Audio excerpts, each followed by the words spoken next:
Welcome to V3 news లక్ష్యం సమాజహితం. నేను సౌమ్య. ముందుగా బులెటిన్లో హెడ్లైన్స్ చూద్దాం. మహిళల కోసం రాష్ట్ర వ్యాప్తంగా 7 కౌన్సిలింగ్ కేంద్రాలు. పేట్ బషీరాబాద్ PS లో ఉమెన్ కౌన్సిలింగ్ కేంద్రాన్ని ప్రారంభించిన సిపి స్టీఫెన్ రవీంద్ర.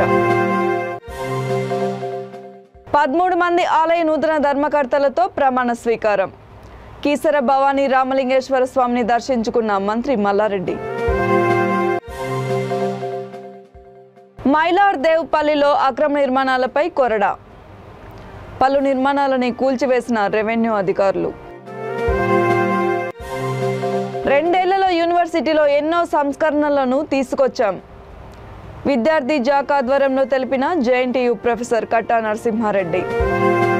పేట్ బషీరాబాద్ పోలీస్ స్టేషన్లో నూతనంగా ఏర్పాటు చేసిన centre for development empowerment of women's counselling కేంద్రాన్ని సైబరాబాద్ సిపి స్టీఫెన్ రవీంద్ర ప్రారంభించారు. తెలంగాణ రాష్ట్ర ప్రభుత్వంలో ముఖ్య ప్రాధాన్యత గల మహిళలకి పెద్దపీట వేయడంతో రాష్ట్ర వ్యాప్తంగా 7 కౌన్సిలింగ్ కేంద్రాలని నిర్వహించినట్లు సిపి తెలిపారు.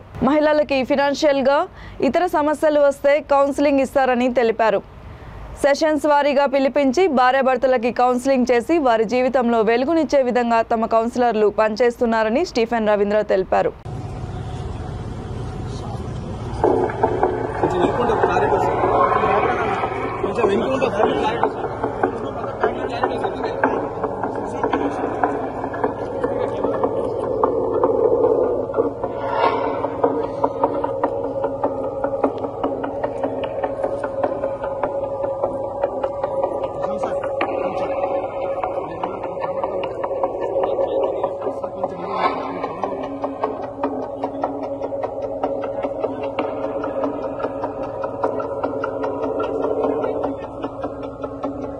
Shortcut, madam.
మహిళా భద్రత కోసం ఈరోజు CFCT ప్రాజెక్ట్ లో భాగంగా CDW ఈ ఫ్యామిలీ కౌన్సిలింగ్ సెంటర్ ఏదైతే ఉన్నదో అది మనం పేట్ బషీరాబాద్ లో ఇనాగరేట్ చేసుకోవడం జరిగింది. మరి ఇందులో ఫ్యామిలీ కౌన్సిలింగ్ సెంటర్ లోని మరి ఫ్యామిలీలోని ఏమన్నా కలహాలు వచ్చి వాళ్ళ మధ్యన ఏమన్నా మిస్అండర్స్టాండింగ్స్ ఉంటే వాళ్ళు లీగల్ గా ప్రొసీడ్ కాకుండా మనం ముందు వాళ్ళకి ఒక కౌన్సిలింగ్ సెషన్స్ లో పెట్టి వాళ్ళని ఒక 2-3 కౌన్సిలింగ్ సెషన్స్ పెట్టి వాళ్ళు కలపడానికి ట్రై చేస్తాం. అది సో ఇక్కడ అట్లాగా CDW ఏదైతే ఫెసిలిటీ ఉన్నదో అట్లాగా ఉపయోగపెడుతుంది. మరి మేము 2 కౌన్సిలర్స్ కూడా ఈ సేఫ్ సిటీ ప్రాజెక్ట్ కింద మనము ఎంప్లాయ్ చేసుకున్నాము. 2 కౌన్సిలర్స్ వాళ్ళు వెల్ ట్రైన్డ్, వాళ్ళు ఫ్యామిలీని కలపడానికి దగ్గర చేయడానికి కూడా ప్రయత్నిస్తూ ఉంటారు. మరి ఇంతే కాకుండా ఫాలోఅప్ యాక్షన్స్ కూడా ఉంటాయి కౌన్సిలింగ్ తర్వాత. ఇవన్నీ కూడా చాలా ఎండ్ టు ఎండ్ ప్లాన్ చేసి సేఫ్ సిటీ ప్రాజెక్ట్ కింద మనము ప్లాన్ చేసుకున్నాము. ఇంతేకాకుండా ఇక్కడ చూస్తే మనకి మహిళల భద్రత కోసం ఈ ఆడియో విజువల్ వ్యాన్ కూడా, టీవీ వ్యాన్ కూడా మనము ఈ రోజున కీసర మండలం శ్రీ భవానీ రామలింగేశ్వర స్వామిని దర్శించుకుని ఆలయ నూతన ధర్మకర్తల ప్రమాణ స్వీకార మహోత్సవంలో మంత్రి మల్లారెడ్డి పాల్గొన్నారు. మంత్రి మాట్లాడుతూ 13 మంది నూతన ధర్మకర్తలతో ప్రమాణ స్వీకారం చేయించినట్లు తెలిపారు. ఆలయ అభివృద్ధికి ధర్మకర్తలు చైర్మన్ కలిసి కృషి చేయాలని సూచించారు. ప్రభుత్వం నుండి ఆలయ అభివృద్ధికి ప్రతి శివరాత్రికి సుమారు ₹1 కోటి ప్రభుత్వం ఇస్తుందని ఆయన తెలిపారు. ఆలయానికి వచ్చే భక్తులకి ఎలాంటి ఇబ్బందులు లేకుండా సౌకర్యాలు ఉండేటట్లు చూడాలని మంత్రి మల్లారెడ్డి తెలిపారు.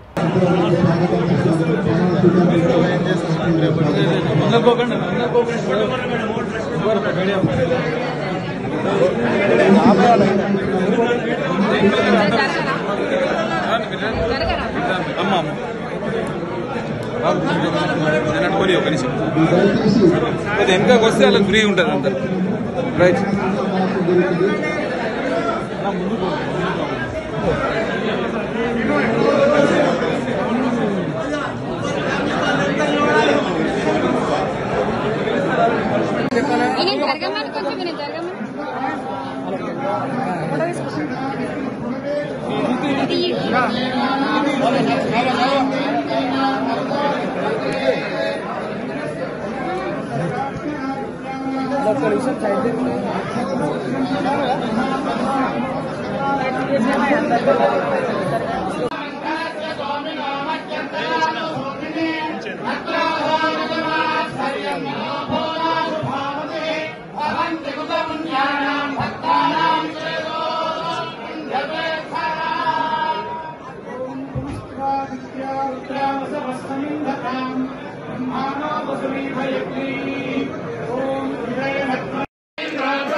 బాధ్యులంతా కూడా మీ వెనకాల నిలబడతారు. వాళ్ళు కింద కూర్చొని ఉంటారు. రాజేంద్రనగర్ మండల పరిధిలోని మైలార్దేవుపల్లిలో అక్రమ నిర్మాణాలపై రెవెన్యూ అధికారులు కొరడా జులిపించారు. ఇక్కడ చేపట్టిన పలు అక్రమ నిర్మాణాలని రెవెన్యూ అధికారులు కూల్చివేశారు. సర్వే నెంబర్ 156/1లో గల ప్రభుత్వ భూమిని ఆక్రమించుకొని కొందరు అక్రమ నిర్మాణాలు చేపట్టారు. ఇటీవల మైలార్దేవుపల్లి పరిధిలో ఎక్కడ పడితే అక్కడ ప్రభుత్వ భూములని స్వాహా చేస్తున్నారు. ఈ నేపథ్యంలో రాజేంద్రనగర్ ఆర్డీఓ చంద్రకళ ఆదేశాలతో ఎంఆర్ఓ చంద్రశేఖర్ గౌడ్ సారథ్యంలో రెవెన్యూ సిబ్బంది అక్రమ నిర్మాణాలపై ఉక్కుపాదం మోపుతున్నారు. ప్రభుత్వ భూములని ఆక్రమించే వారిపై కఠిన చర్యలు తీసుకుంటామని ఎంఆర్ఓ తీవ్రంగా హెచ్చరించారు.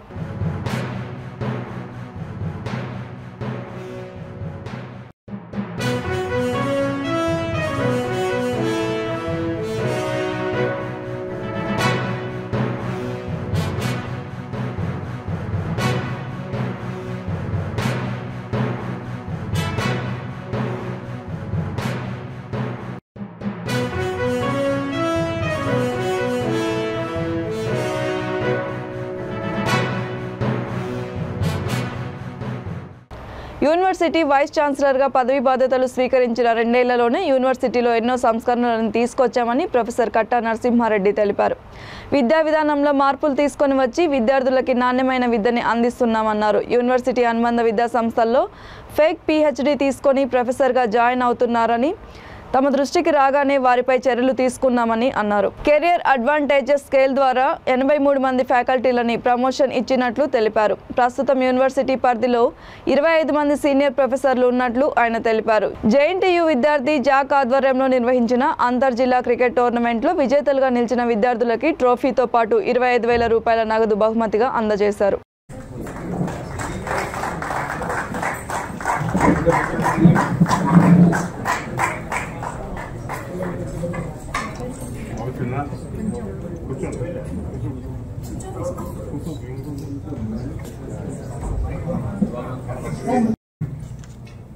ఏ వైస్ ఛాన్సలర్ అయినా తన యొక్క మార్క్ 3 సంవత్సరాల్లో వేసి వెళ్ళాలని చూస్తాను.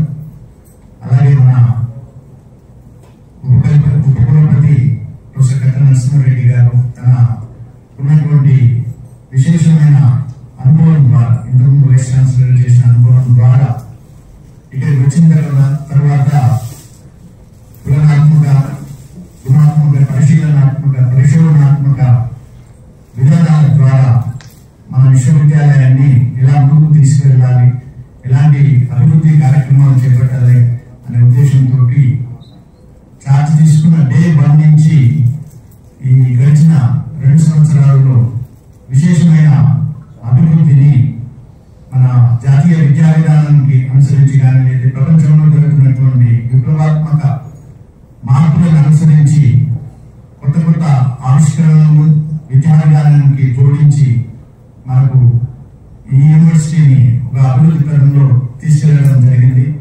దానికి ఇక్కడ ఉన్నటువంటి ఎస్టాబ్లిష్ అయినటువంటి ప్రతి సెంటర్ ఒక ఉదాహరణ. ప్రస్తుతం మనం కూర్చున్నటువంటి ఈ హాల్ కూడా ఒక ప్రత్యక్ష సాక్ష్యంగా మీరు చూడవచ్చు. ఈ యూనివర్సిటీ మీకు రియల్ గా రుణపడి ఉంది సార్. ఎందుకంటే 2 సంవత్సరాల్లో అన్ని డైమెన్షన్స్, హోలిస్టిక్ ఎడ్యుకేషన్, సంపూర్ణ విద్యా విధానాన్ని విద్యార్థులకు అందించడంలో సఫలీకృతమైందని, కేవలం విద్యార్థులకే కాకుండా ఇక్కడ ఉన్నటువంటి ఆచార్యులకు, మిగతా ఉద్యోగులకు కూడా మీ విజన్ తోటి అందరినీ కలుపుకుపోతూ అభివృద్ధి పరంలో తీసుకెళ్తున్న మీకు మా తరఫున యూనివర్సిటీ అందరి తరఫున గుడ్డుగా మీకు ప్రత్యేక కృతజ్ఞతలు, వందనాలు సార్. కేంద్ర ప్రభుత్వం బీసీల కులగణనను చేపట్టాలని బీసీ సంక్షేమ సంఘం రాష్ట్ర అధ్యక్షుడు ఎర్ర సత్యనారాయణ డిమాండ్ చేశారు. విద్యానగర్ బీసీ భవన్లో విలేకరుల సమావేశంలో ఆయన మాట్లాడుతూ కేంద్ర ప్రభుత్వం ఇటు బీసీలకు కులగణన చేయడం లేదు, అటు మహిళలకు రిజర్వేషన్లు కేటాయించడం లేదని అన్నారు. ఇది ఎంతవరకు సమంజసమని ఎర్ర సత్యనారాయణ ప్రశ్నించారు. 1955 నుండి ఇప్పటి వరకు కేవలం బీసీ గణన 7 మార్లు చేశారని తెలిపారు. రాజకీయ నాయకుల అసమర్థత వల్ల ఇప్పటి వరకు చేయకపోవడం సిగ్గుచేటన్నారు. దేశం అభివృద్ధి చెందాలంటే ఎస్సీ, ఎస్టీ, బీసీలకు అన్ని రంగాల్లో అవకాశాన్ని కల్పించాలని కోరారు.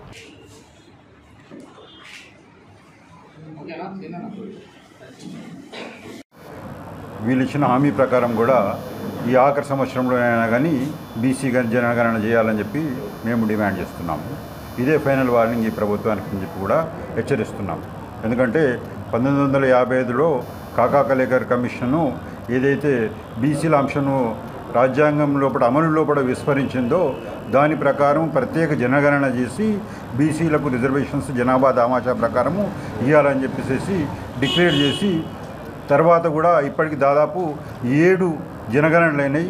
ఇంతవరకు కూడా జనగణన చేపట్టకపోవడం అనేటటువంటిది ఈ దేశంలో ఉన్నటువంటి రాజకీయ పార్టీలు అన్నిటి దుర్మార్గపు ఆలోచన అని చెప్పేసి సందర్భంగా గుర్తు చేస్తూ ఇప్పటికైనా కానీ సామాజిక చైతన్యం విపరీతంగా పెరుగుతున్నటువంటి ఈ సందర్భంలో కూడా ఈ ఎన్నికల లోపల బీసీల అంశంగా ప్రధానంగా వచ్చిన అన్ని రాజకీయ పార్టీలకు ఏకాభిప్రాయంతో ముందుకు తీసుకొచ్చినటువంటి బీసీ జనగణను ఇప్పటికైనా కానీ తక్షణమే గణించాలని చెప్పేసి మేము డిమాండ్ చేస్తున్నాం.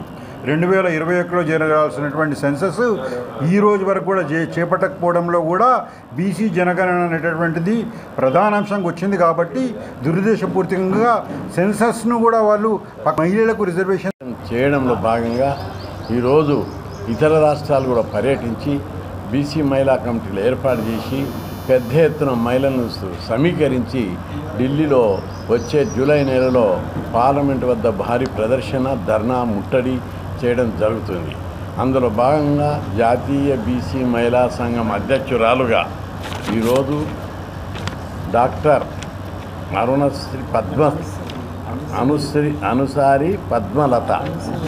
అనుసూరి పద్మలత గారిని national BC women's welfare association అధ్యక్షురాలుగా నియమించడం జరిగింది.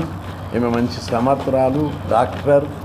గతంలో మన బీసీ సంఘం లోపల పేసీలకు పాత్ర వహిస్తూ చాలా యాక్టివ్గా పనిచేస్తుంది. ఇంతకుముందు కూడా అనేక కార్యక్రమాలు, ఉద్యమాల లోపల పాల్గొన్నది. ఢిల్లీలో జరిగే ప్రోగ్రాంలకు కూడా ఆమె ముందుండి ఇతర రాష్ట్రాలు కూడా పర్యటించి బీసీ మహిళా ఉద్యమాన్ని ఇంగ్లీషు మరియు ఆమెకు మంచి పర్సనాలిటీ టెస్టు, మంచి స్పీకర్గా మంచి పేరు ప్రతిష్టలు ఉన్నాయి. తప్పనిసరి బీసీ ఉద్యమం, మహిళా ఉద్యమాన్ని ముందుకు తీసుకుపోతుందని చెప్పి మేము ఆశిస్తున్నాం. మహిళలకు ఈ దేశంలో ఎప్పటికీ అన్యాయం జరుగుతూనే ఉన్నాయి. మహిళలకు, బీసీ మహిళల పేరు మీద బేబీ కటింగ్ మహిళలు, ఇంకా రకరకాల ధనవంతులైన మహిళలు దొరలు స్థానంలో దొరసానులు కావడం కాదు. మహిళా ఉద్యమం అంటే బీసీ మహిళలకు అవకాశం కలగాలి, అప్పుడు మాత్రమే న్యాయం జరుగుతుంది. కేవలం మహిళల పేరు మీద దొరలు పోయి దొరసానులు వస్తే మహిళల బతుకుల్లో బాగుపడరు. బీసీ మహిళలు రావాలి, ఎస్సీ మహిళలు రావాలి, ఎస్టీ మహిళలు రావాలి, మైనార్టీ మహిళలు రావాలి. పేదల కష్టాలు తెలుసు, పేదరికం అనుభవించిన వాళ్ళు, కష్టాలు అనుభవించిన మహిళలు, కాయకష్టం మీద తెలిసిన మహిళలు వస్తే అప్పుడు సమాజంలో మార్పు వస్తుంది. బహుజనులని అన్ని రాజకీయ పార్టీ నాయకులు గుర్తించాలని బహుజన పార్టీ రాష్ట్ర అధ్యక్షుడు వల్ల లక్ష్మణ్ అన్నారు. హైదరాబాద్ బాగ్లింగంపల్లి సుందరయ్య విజ్ఞాన కేంద్రంలో భాగ్యలక్ష్మి వర్మ జయంతి సందర్భంగా విలేకరుల సమావేశంలో ఆయన మాట్లాడుతూ, కొంతమంది స్వార్థ రాజకీయ నాయకులు బహుజనులని అణగదొక్కాలని చూస్తున్నారని వల్ల లక్ష్మణ్ ధ్వజమెత్తారు. స్వతంత్రం వచ్చి 75 సంవత్సరాలు గడిచినా కూడా ఇప్పటి వరకు బహుజనులకి అన్యాయం జరుగుతూనే ఉందని అన్నారు. రాబోయే ఎన్నికల్లో తమకు కూడా సీట్లను కేటాయించాలని, అన్ని రంగాల్లో అవకాశాన్ని కల్పించాలని వల్ల లక్ష్మణ్ కోరారు. అన్ని సామాజిక వర్గాలు మీరు కుల పాలకులు పాలించి బడుగు బలహీన వర్గాలని అణచివేస్తున్నారు తప్ప భారతదేశాన్ని మాత్రం పై తీసుకురావాలని అనుకోవడం లేదు. ఎంతసేపు ఈ బహుజనులను ఎన్ని పైకి రావద్దని చూస్తున్నాయి తప్ప భారతదేశంలో ఉన్నటువంటి బడుగు బలహీన వర్గాలను పై తీసుకొచ్చి భారతదేశాన్ని పై తీసుకురావాలని చెప్పి ఆలోచన వారికి ఏనాటి లేదు. 75 సంవత్సరాలుగా చూస్తున్నాం. ఇంకా 75 సంవత్సరాలు వీళ్ళకి అవకాశం ఇచ్చిన ఈ పరిస్థితి ఇదే విధంగా ఉంటుందని చెప్పేసి మేము డిమాండ్ చేస్తున్నాం. ఖచ్చితంగా అన్ని రాజకీయ పార్టీలు ఈ వచ్చే ఎన్నికల్లో ఖచ్చితంగా మాకు సమాన అవకాశాలు ఇవ్వకపోతే, అన్ని రాజకీయ పార్టీలలో మాకు గుర్తించకపోతే, మాకు అవకాశం కల్పించకపోతే, విద్య ఉద్యోగ రాజకీయ రంగంలో మాకు సమాన ప్రాతినిధ్యం కల్పించకపోతే, మాకు ఆత్మగౌరవం కల్పించకపోతే ఖచ్చితంగా బహుజన ప్రజాశక్తి ఏదైతే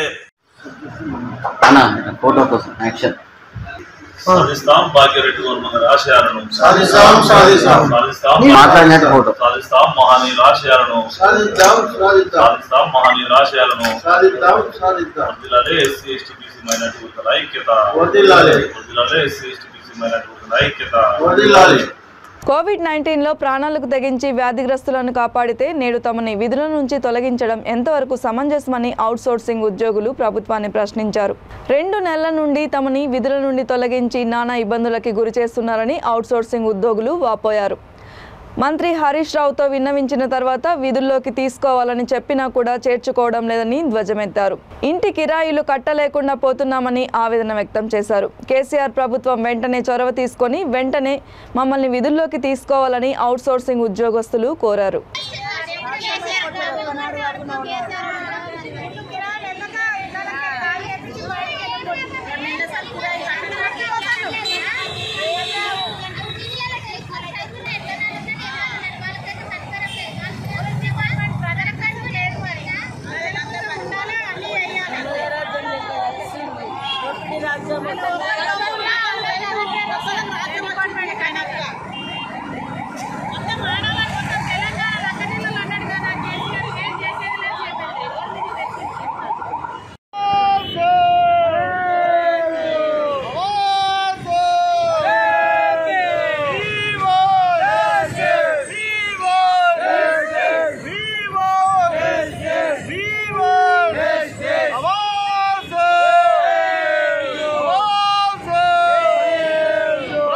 ముఖ్యమంత్రి వెనుకబడిన తరగతుల కుల వృత్తుల స్వయం ఉపాధి కోసం ₹1,00,000 ఆర్థిక సహాయం ప్రకటించడంతో రజక సంఘాలు హర్షం వ్యక్తం చేశాయి.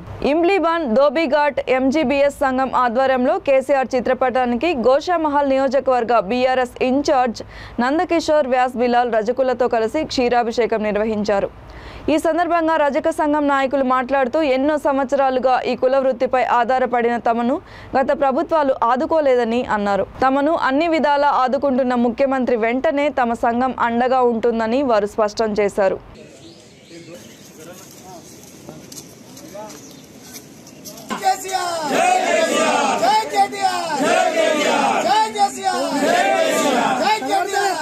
జై రజక,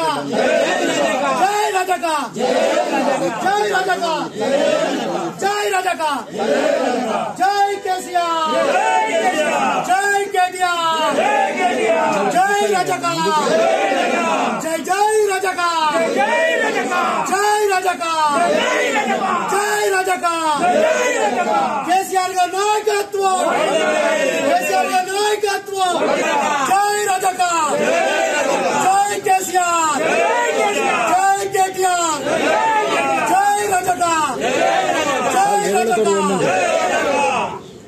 भैया दूसरे से करते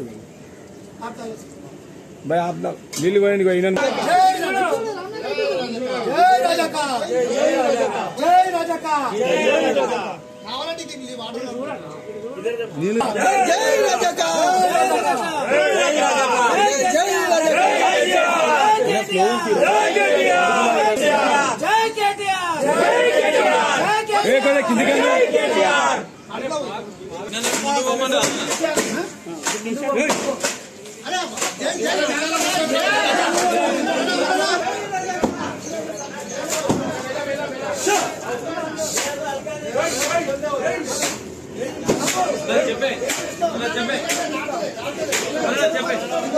भैया आप भी एक बार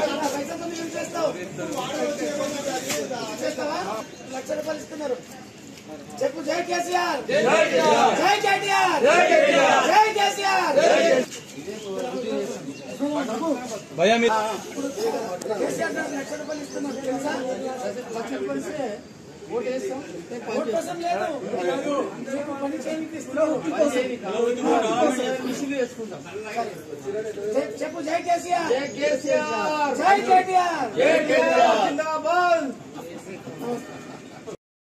विधानसभा क्षेत्र के इंग्लिपन धोबीघाट में धोबी समाज के रजटा समाज के प्रतिनिधियों से मुलाकात की हमने।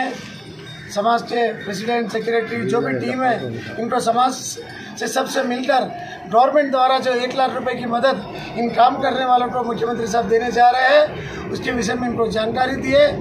जल्द ही इन सबको फॉर्म दिए जाएंगे और पूरी टॉप प्रायोरिटी पर ये पूरे के पूरे बेनिफिशियरीज को आइडेंटिफाई कर जल्द ही हर काम करने वाले को जैसे धोबी हो, सुनार हो, कुम्हारी हो, अपने हजाम हो, सभी को 1-1 लाख रुपए गवर्नमेंट से हम दिलाने का पूरा प्रयास कर रहे हैं। मैं धन्यवाद देता हूँ चीफ मिनिस्टर साहब को जो इन्होंने इन कमजोर तबकों के ऊपर ध्यान दिया और उनको मदद दिलाने के लिए आगे आए। धन्यवाद। जय तेलंगाना, जय केसीआर, जय केटीआर। స్పందన అర్జీలకు సంబంధించి రీఓపెన్ కేసులను తగ్గించాలని అనంతపురం జిల్లా కలెక్టర్ ఎం గౌతమి అధికారులను ఆదేశించారు.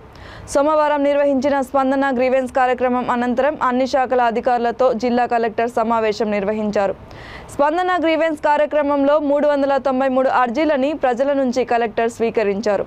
ఈ సందర్భంగా జిల్లా కలెక్టర్ మాట్లాడుతూ స్పందన కార్యక్రమంలో స్వీకరించే అర్జీలని సరిగా పరిష్కరించకపోవడం వల్లే అవి రీఓపెన్ అవుతున్నాయన్నారు. రీఓపెన్ కేసులు తగ్గితేనే నాణ్యతగా పరిష్కారం చేస్తున్నారని తెలుస్తుందన్నారు.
సీఎం జగన్మోహన్ రెడ్డి నిరుపేదలకి 1.5 సెంటు స్థలంలో ఇండ్లు కట్టించి ఇస్తుంటే 1 సెంటులో సమాధి కట్టుకోవడానికి పనికొస్తుందని చంద్రబాబు నాయుడు అనడం సిగ్గుచేటని సోమందేపల్లి జడ్పీటీసీ డీసీ అశోక్ ఆగ్రహం వ్యక్తం చేశారు.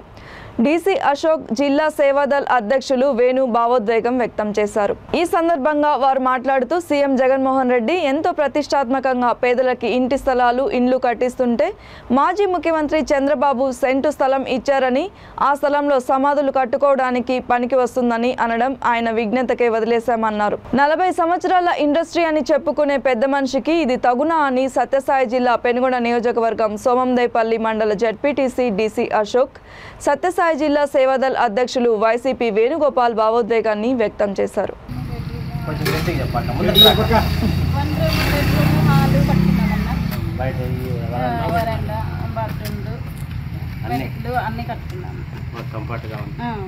గతంలో ఎప్పుడు ఏంది ఇలేదన్నా ఈ ప్రభుత్వం వచ్చినాక మాకు మంచి జరిగింది, ఇల్లు ఇచ్చినారు. జగన్మోహన్ రెడ్డి వచ్చిన తర్వాత మంచి జరిగింది.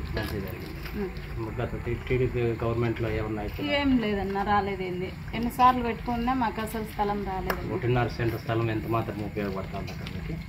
సరిపోయిందన్నా నాకేం. మీకు మీ కుటుంబానికి ఎంతమంది అక్కడ? మేము ముగ్గురే అన్న. ముగ్గురికి థ్యాంక్ యూ అక్క.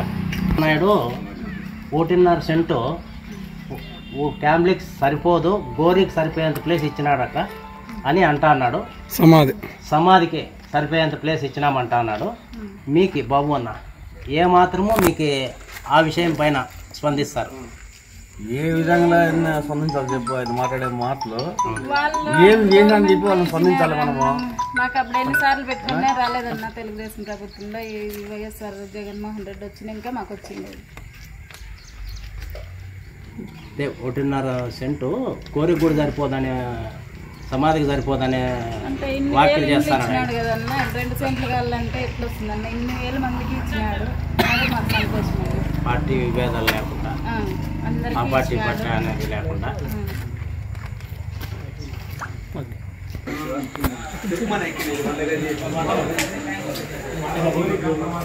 హాల్ కదన్నా, ఇది 1 రూమ్, వంటగది,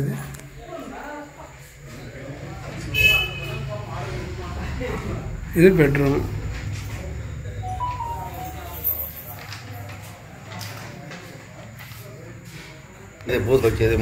ఇది లెట్రిన్ బాత్రూమ్. నారా చంద్రబాబు